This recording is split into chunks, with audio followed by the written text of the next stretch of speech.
নাম কি? পুরোসিটি। পুরোসিটি না? পুরোসিটি কিভাবে ঠিক করে আমরা দেখি। গ্যানিং দেন।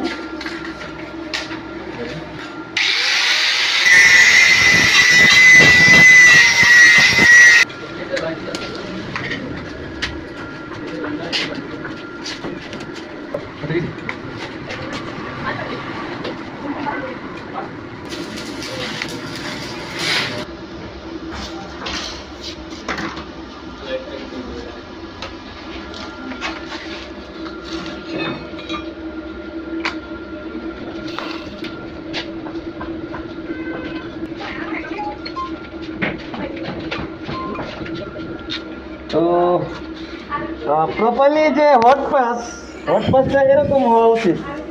হট পাস সবসময় সেন্টারে থাকবে। হ্যাঁ, হট পাস সবসময় সেন্টারে থাকবো, নিচে থাকবে না, উপরে থাকবে না, সেন্টারের মধ্যে হট পাস থাকবে।